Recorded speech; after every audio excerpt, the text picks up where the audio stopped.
بسم الله الرحمن الرحيم. الحمد لله رب العالمين، والصلاة والسلام على أشرف الأنبياء وإمام المرسلين نبينا محمد صلى الله عليه وعلى آله وأصحابه ومن سار على نهجه إلى يوم الدين. وبعد. Ndugu zangu Waislamu, wana semina, katika semina hii ya wafanyakazi wanataaluma tumeingia katika sehemu ya pili ya muhadhara wetu,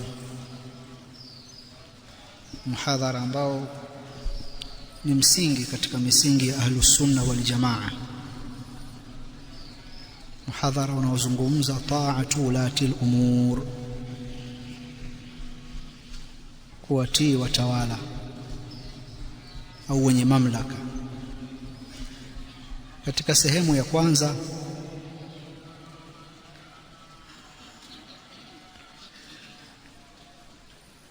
ambao tulizungumza baada ya swala ya asr saa 11 mpaka kabla ya maghrib tulizungumza nukta kadhaa. Nilisema muhadhara wetu huu utakuwa una nukta 7 au 8, moja tunaweza kuizungumza au tukaiacha. Tukazitaja nukta ngapi? 3. Sasa hivi tutataja nukta ya 4 ambayo tutamalizia nayo siku ya leo, na Allah akitupa uhai siku ya kesho tutazimalizia nukta zilizobaki ambazo zitaonesha ile hali halisi ya mafundisho haya ambayo tunayasoma leo. Lakini kabla ya kuanza nukta ya 4, ningependa mmoja wetu katika wanasemina aniambie kwa mukhtasar yale ambayo tumeyasema katika sehemu ya kwanza, ili nijue kama watu wangu wameelewa au hawajaelewa. Mmoja ajitolee. Nani? Assalamu alaikum warahmatullahi wabarakatuh. Cha kwanza, ustadhi, ulitukumbusha kwanza kuhusu utangulizi. Kuhusu utangulizi juu ya kwamba ili mwanadamu apate manufaa lazima ashirikiane na wenzake, ndo ukatuelekeza kuhusiana na umuhimu wa kuwa na uongozi. Na jambo la pili ulikuwa ni maandiko au dalili kutoka katika Qur'ani na hadithi, na vile vile na maneno ya wanazuoni. Kwa mfano, aya ambayo mimi nimeiandika ni Suratu Nisa aya 59 kama sehemu ya dalili ambayo umeitumia. Na katika jambo la tatu ni utiifu wa wenye mamlaka huko katika sehemu 3, ambayo katika hizo sehemu ni ile sehemu ambayo Allah Subhanahu wa Ta'ala ametuamrisha na mtume wake, na vile vile watawala akaamrisha katika hilo jambo. Hili hapa lazima tuatii. Tutatii mara mbili, kwamba tutamtii Allah Subhanahu wa Ta'ala, vile vile tutatii hawa watawala wetu. Na katika huo muktadha wa utiifu kwa wenye mamlaka katika kuganyika sehemu 3, kutokana na maneno ya Ibn Uthaymeen kama nimekosea vibaya kunukuu, na vile vile kuna jambo la kutuamrisha katika kumwasi Allah haitajuzu kwa namna yoyote ile. Na sehemu ya 3 ambao ndio ulimalizia nayo sehemu ya kwanza ni kwamba kutuamrisha kwa jambo ambalo hakuna amri ya Allah wala mtume wala halina katazo kutoka katika Qur'ani na Sunna. Hapo tunatakiwa au tuna wajibu wa kutii kwa ajili ya maslahi ya kidunia. Kwa ufupi nilivyoelewa ni hivyo. Barakallahu fik, jazakallahu khair. Katika mazungumzo yetu tulianza utangulizi, tukaeleza mambo machache Nukta ya pili, tukayataja maandiko yanayosisitiza kuhusu utiifu kwa watawala. Nukta ya tatu, tukaeleza mambo gani hasa tunayopaswa kuwatii watawala, au wakituamrisha wanatuamrisha katika mambo gani, na yapi tunawatii, yapi haturuhusiwi kuwatii. Nukta ya nne ambayo tutahitimisha nayo siku ya leo ni aina za watawala wetu.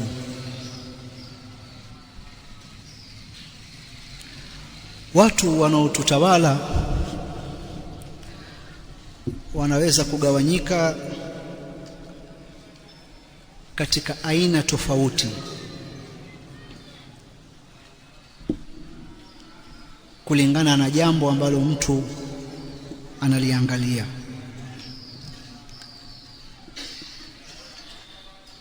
Lakini kimsingi katika muktadha wetu wa Kiislamu, ambapo tunaangalia kuhusu uadilifu na dini, basi kuna aina 4 za watawala wetu. Kuna watawala Waislamu waadilifu.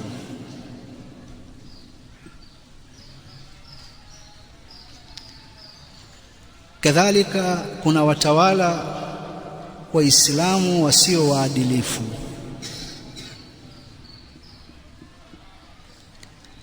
Kadhalika kuna watawala wasio Waislamu ambao ni waadilifu. Kadhalika kuna watawala wasio Waislamu ambao si waadilifu, madhalim. Mtawala kafiri, dhalim. Kama tulivyozungumza mwanzo kwamba dini yetu ya Kiislamu ni mfumo wa maisha uliokamilika unaogusa kila kipengele cha maisha, na kwa kuwa mwanadamu ni mwanajamii na ni lazima ashirikiane, atangamane, achanganyikane na watu, na lazima katika mkusanyiko kuwe kuna kiongozi. Kuna uwezekano wa kiongozi akawa ni mmoja kati ya hawa aina 4 ambazo tumezitaja.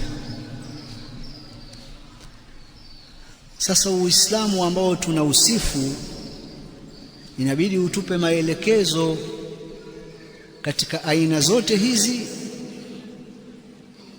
tunaamiliana nao vipi? Utupe maelekezo katika yale mambo ambayo wao wakituamrisha tunatakiwa kuwatii. Lazima Uislamu utufundishe. Kuhusu huyu mtawala wa kwanza ambaye ni Muislamu muadilifu, anayechunga mipaka ya Allah subhanahu wa ta'ala katika uongozi wake, hakuna shubha wala hakuna utata ulioletwa kuhusu kumtii kwake na kuhusu kutekeleza amri zake. Hata ule mvutano uliopo katika umma wa Kiislamu na nje ya umma wa Kiislamu ambao tutautaja katika nukta zetu za mbele, ule uliopo katika umma wa Kiislamu katika aina ya kiongozi huyu, hakuna utata, hakuna shubha. Tutakuwa watiifu kwake katika jambo la wepesi au jambo la uzito, katika yanayofurahisha au yanayochukiza, katika mambo ambayo akituamrisha tunakuwa wachangamfu au katika mambo ambayo akituamrisha tunakuwa na uzito. Tutamtekelezea kiongozi huyu haki zake kama vile yeye ambavyo anazitekeleza haki zetu, na hivi hasa ndiyo kiongozi anavyotakiwa kuwa. kiongozi anapaswa kuwa mwadilifu, na bila shaka ustaarabu wa mwanadamu haufikii kilele chake wala haupandi mlima wake mpaka uadilifu ukae juu.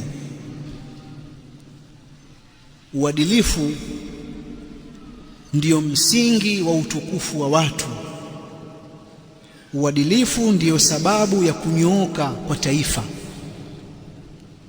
Siku moja tulihitaja kauli ya Sheikh al-Islam Ibn Taymiyyah ambayo wanawavioni wengine wa Kiislamu wakaiunga mkono kwamba Allah anaweza kuisimamisha daula ambayo si ya Kiislamu kama kuna uadilifu, lakini akaiangusha daula ya Kiislamu ambayo ina dhulma ndani yake. Dunia inasimama pamoja na uadilifu. Kwa hiyo kwa aina hii ya kiongozi ndiyo hasa mshale umelenga sehemu yake, bali uadilifu ndiyo lengo la kuletwa ujumbe kutoka mbinguni. Uadilifu. Allah subhanahu wa ta'ala anasema katika Qur'ani, laqad arsalna rusulana bilbayinati wa anzalna ma'ahumul kitaba wal mizana liyaquma an-nasu bilqist, kwa hakika tuliwatuma wajumbe wetu kwa hoja zilizo wazi na tukateremsha pamoja nao kitabu na mizani ili watu wasimame kwa uadilifu. Na katika kuonesha ubora wa uadilifu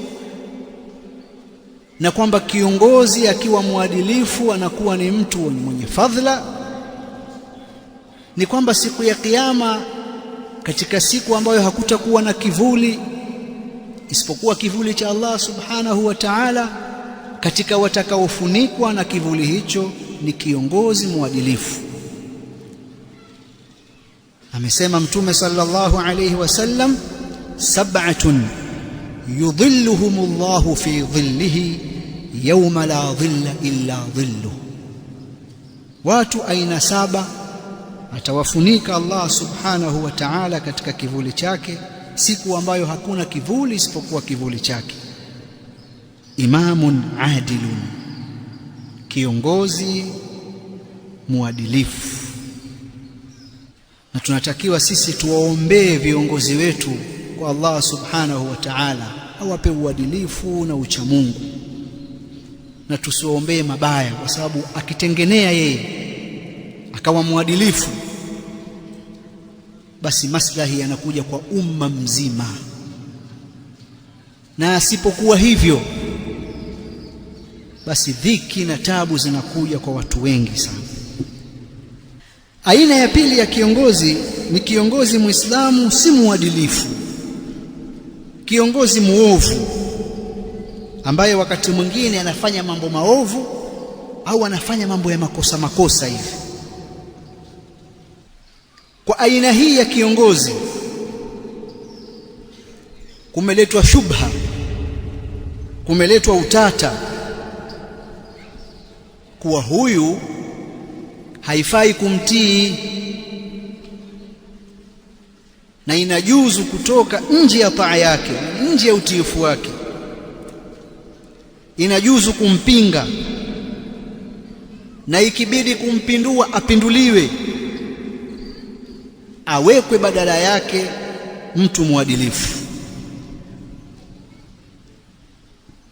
Hali hii imesababisha vijana wengi katika nchi za Kiislamu kuwapinga watawala wao na kuwaasi, kuwasema vibaya, kuwashambulia kwa kuandika au kusema kwa mazungumzo,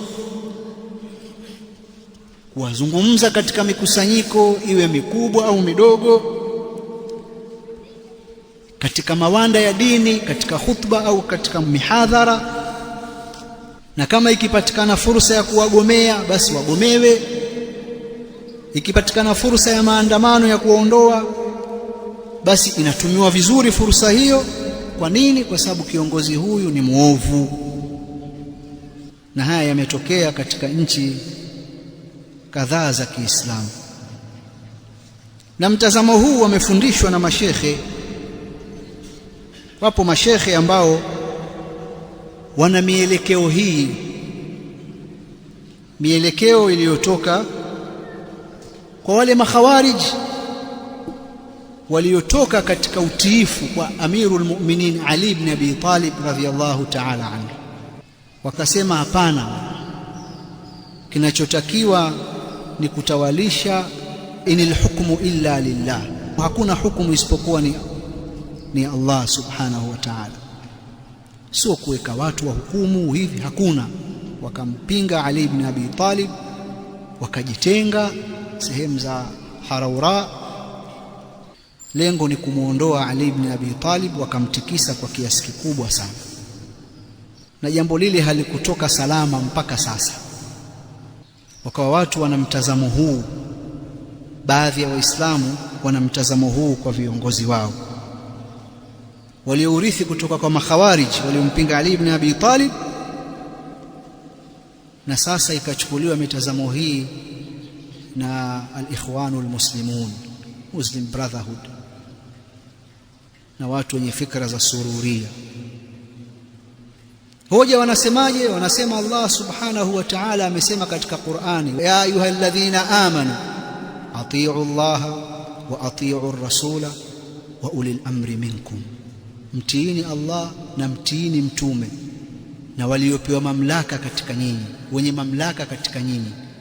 Wanasema taa ya walio na mamlaka katika sisi sio taa mustaqilla, sio taa iliyokuwa peke yake, ni taa ambayo inategemeana na jinsi walivyomtii wao mtume na walivyomtii Allah subhanahu wa ta'ala. Wakiteleza wakaenda kinyume na Allah na mtume, hakuna tena kuwatii hao. Kama ingelikuwa taa kwao imepwekeka, Allah ingesema ya ayyuhalladhina amanu atii'u Allah wa atii'u ar-rasula wa atii'u, asingeacha tu hivi hivi wa ulil amri minkum, ingeweka pale na mtiini. Nimsikia shekhe mmoja mimi anazungumza, sema watu wanazungumza taa viongozi, taa ya viongozi, kama aya hii hawaijui vizuri katika mweko wake wa kilugha. Mweko wake wa kilugha haiko hivi aya hii. Wa idha jaahum amrun min al-amni aw al-khawfi adha'u bihi walau radduhu ila ar-rasuli wa ila ulil amri minhum la'alimahu alladhina yastanbitunahu minhu. Angalia mweko aya hii, utasema ulul amri hapa ni watu tu wao hivi, lazima waadilifu wanaomtii Allah na mtume wake. Kinyume na hivi hakuna. Akiwa muovu hafai, aondolewe, apinduliwe. Sasa ni muhimu kwa aina hii ya kiongozi tujadili msimamo, alafu tuupate msimamo sahihi, kwa sababu jambo hili lipo katika umma wa Kiislamu. Na tunapozungumza kuhusu kuwatii viongozi, wale wanaolisema hili wanaonekana wanatumika na viongozi katika kuwalaza watu. Hawa ni wanawavioni wa kiutawala ambao zile falme zao zile zimewekewa mazingira ya kulindwa. Sasa zitalindwa vipi? Ni lazima watafute wanawavioni wanaosikizwa, wenye ilmu, wawatetee raia waweze kuwalinda. Shida ni zile tawala tu za kifalme, na anayefanya hivyo ni Myahudi. Zile tawala zote zile kuna Uyahudi ndani yake wa damu na mfumo, na Myahudi anazisapoti zile tawala kwa zisiondoke. Jamani, sisemi mimi, na uzungumza ule mtazamo ambao upo, ndivyo sivyo? Mbona mmechoka hivi? Na nikatisha tamaa bwana, sikawa naeleza mtazamo wa pekee. Mimi nataka kueleza ule mtazamo ambao upo, tena upo kwa professionals, upo kwa wanataaluma, watu wataalamu hawa ambao wamekwenda shule wakavisoma vitabu mbalimbali, na wakapewa mitazamo ilivyo ya dunia,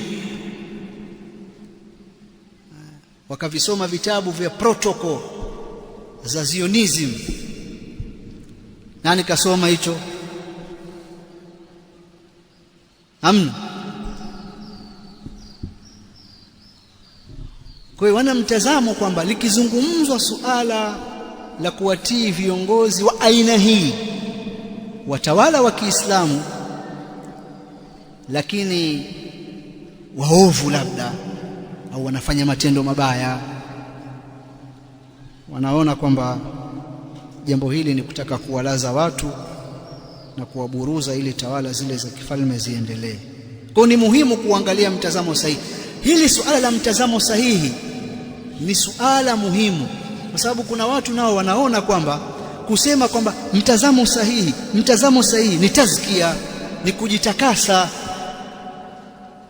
Lakini katika uhalisia wa mambo ulivyo katika ulimwengu wa sasa, ambapo mambo yamevurugika na mielekeo imekuwa mingi, ni muhimu kuangalia usahihi wa hilo jambo, ni sawa si sawa. Na usahihi tutaujua tukilileta hilo jambo tukalipima katika vyanzo vyetu vya asili, Qur'ani na sunna za Mtume Muhammad sallallahu alaihi wasallam, na maswahaba wao walielewaje? Kwa sababu maswahaba walimuelewa mtume vizuri sana, na maswahaba walikuwa ni majasiri, walikuwa Waarabu, na Waarabu wana sifa ya ujasiri, sio watu wa kulazwalazwa hivi. Na anayewaambia pia jasiri Bwana Mtume Muhammad sallallahu alaihi wasallam. Kwa hiyo hazungumzi kwamba watiini viongozi kwa sababu ya woga, yeye ni jasiri kuliko mtu yoyote. Na ukitaka kujua hilo ni kwamba alisimama peke yake akafikisha risala ya Uislamu, leo iko huku tuliko sisi, na akasema jambo hili litafika ma balagha al-lailu wan-nahar, pale mahala ulipofika usiku na mchana litafika. Huo sio ujasiri mdogo. Anayewaambia ni majasiri, nao pia ni watu ambao ashidda ala al-kuffar,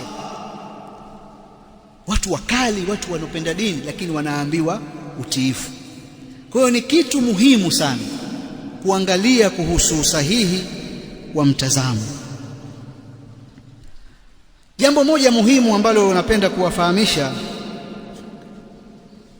ni kwamba hakuna kitu kinachoitwa muawadha, yani badali, kwamba maadamu kiongozi amefanya hivi basi atakiwa afanywe hivi. Maadamu kiongozi hakutekeleza haki yangu basi anatakiwa na mimi simtekelezee haki yake. Hili jambo halipo. Hii nukta ya kwanza muifahamu. Kadhalika kuhusu suala hili, mtazamo sahihi ni kwamba viongozi wa aina hii ya pili, kiongozi Muislamu ambaye muovu au dhalim, anatenda baadhi ya makosa, mara kafanya hili mara kafanya lile, msimamo sahihi wa Uislamu ni kwamba hawa nao watatiiwa katika mambo mema. Hatutawatii wakituamrisha katika maasi kama tulivyoeleza mwanzo, lakini tutawatii katika yale wanayotuamrisha mazuri, tutawatii katika yale ambayo yana maslahi katika umma, tutawatii. Hatutawaondoa katika madaraka, hatutawapindua na kumweka muadilifu, hatutafanya hivyo. Kwa nini? Kwa hadithi za Mtume Muhammad sallallahu alayhi wasallam. Hudhaifa ibn al-Yaman radhiyallahu ta'ala anhu anasema, qultu ya Rasul Allah, inna kunna bisharrin fajaa Allahu bikhairin fanahnu fihi fahal min wara'i hadha alkhair sharrun? Qala na'am. Qultu hal wara'a dhalika alsharri khairun? Qala na'am. Qultu fahal wara'a dhalika alkhair sharrun? قال نعم. قلت كيف؟ قال يكون بعدي أئمة لا يهتدون بهدايا ولا يستنون بسنتي وسيقوم فيهم رجال قلوبهم قلوب الشياطين في جثمان الإنس. قال قلت كيف أصنع يا رسول الله إن أدركت ذلك؟ قال تسمع وتطيع للأمير وإن ضرب ظهرك وأخذ مالك fasma' wa ati'. Hudhaifa anasema kumuuliza Mtume sallallahu alayhi wasallam, ya Rasulullah, hakika sisi tulikuwa katika shari, tulikuwa katika uovu, kisha Allah subhanahu wa ta'ala akatuletea kheri hii ambayo sisi tumo ndani yake. Je, baada ya kheri hii kutakuja shari? Tulikuwa tuko katika jahilia sisi, watu wakiabudu masanamu. Tulikuwa tuko katika jahilia, watu wakila riba, wakilewa, watu wakiuana pasi na haki, wakidhulumiana. Allah akatuletea kheri hii ya Uislamu, sasa tumo ndani yake, tunamwabudu yeye peke yake, hatumshirikishi. Mambo maovu tumeyaacha, dhulma tumeyaacha, hatuui watoto wetu. Ni kama hivyo yani. Baada ya kheri hii kutakuja shari? Akasema ndiyo. Nikamwambia, je, baada ya shari hiyo kutakuja kheri? Akasema ndiyo. Nikamuuliza tena, je, baada ya kheri hiyo kutakuja shari? Akasema ndiyo. Nikamuuliza, itakuwaje? Akasema, baada yangu kutakuja viongozi ambao hawataongoka kwa uongofu wangu wala hawatafuata mwenendo wangu, na miongoni mwao watasimama watu ambao nyoyo zao ni kama nyoyo za mashetani katika miili ya wanadamu. Nikamuuliza, ya Rasulullah, mimi nitafanya nini ukinifikia mimi wakati huo? Mtume sallallahu alaihi wasallam akasema, utamsikiliza na utamtii kiongozi, hata kama mgongo wako utapigwa na mali yako itachukuliwa, basi sikiliza na utii. Kiongozi wa aina hii anayemtaja Mtume Muhammad sallallahu alayhi wa alihi wasallam hapa ni kiongozi mzuri au ni kiongozi wa shari?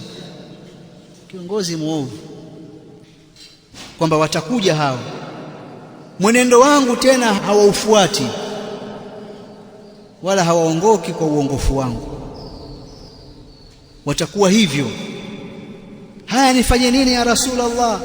Mtume akamwambia, sasa ikiwa hivyo, mkatae huyo, jiungeni, mumpindulie mbali, hana adabu.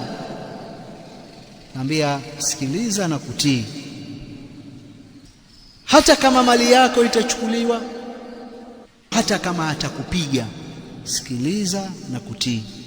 Kuchukua mali ya mtu maana yake ni dhulma, na kumpiga mtu pasi na jambo lolote maana yake ni dhulma, lakini wewe sikiliza na kutii. Wakati al-adhan.